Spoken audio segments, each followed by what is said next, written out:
Argentine তারকা Lionel মেসিকে ঠিকভাবে দেখতে না পারাকে কেন্দ্র করে কলকাতার সল্ট লেক স্টেডিয়ামে চরম বিশৃঙ্খলা পরিস্থিতি তৈরি হয়েছে। ক্ষুব্ধ দর্শকেরা গ্যালারিতে ভাঙচুর চালিয়েছেন, মাঠে ভাঙা চেয়ার ও বোতল ছুড়েছেন। এক পর্যায়ে বেষ্টনী টপকে মাঠেও ঢুকে পড়েন হাজার দুয়েক দর্শক। এমন বিশৃঙ্খল পরিস্থিতির শুরুর দিকে মাঠ ছেড়ে যান মেসি। 3 দিনের ভারত সফরে তিনি কলকাতায় পা রেখেছিলেন। ইন্টার মায়ামি সতীর্থ লুইস সুয়ারেজ ও রদ্রিগো দি পলকে নিয়ে মেসির ভারতের আরও 3টি শহরে যাওয়ার কথা রয়েছে। কেন এমন হলো? লিওনেল মেসিকে ঠিকভাবে দেখতে না পারাকে কেন্দ্র করে শনিবার কলকাতার সল্ট লেক স্টেডিয়াম রণক্ষেত্রে পরিণত হয়েছিল।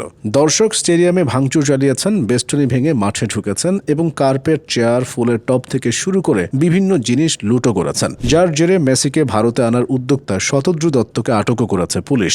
মেসির আগমন ঘিরে এমন বিশৃঙ্খল পরিস্থিতি কেন ঘটেছে তা খুঁজে বের করতে তদন্ত কমিটি গঠন করেছেন ভারতের পশ্চিমবঙ্গ সরকার। কোথা থেকে, কিভাবে, কি কারণে এমন ঘটনার সূত্রপাত সেটা খুঁজে বের করার চেষ্টা করেছে ভারতের বিভিন্ন সংবাদ মাধ্যম। কয়েকটি গণমাধ্যমের খবর, মেসিকে দখলে নিতে চেয়ে 2 মন্ত্রীর লড়াই থেকে ঘটনার শুরু। এছাড়া ভিআইপি হিসেবে অনুষ্ঠানে আগত অভিনেতা ও রাজনৈতিক নেতাদের ভিড়ই গ্যালারির দর্শকদের মেসিকে দেখতে না পাওয়ার কারণ। আনন্দবাজার পত্রিকা থেকে জানা যায়, বিশৃঙ্খলার শুরু মেসিকে নিয়ে 2 মন্ত্রীর লড়াই দিয়ে। পশ্চিমবঙ্গের দমকল মন্ত্রী সুজিত বসু এবং ক্রীড়ামন্ত্রী অরূপ বিশ্বাসের লড়াই শনিবারের এই বিপর্যয় ঘটেছে। শুক্রবার রাতে কলকাতায় এসে পৌঁছান মেসি। এরপর থেকেই নাকি তাকে ঘিরে 2 মন্ত্রীর মধ্যে লড়াই শুরু।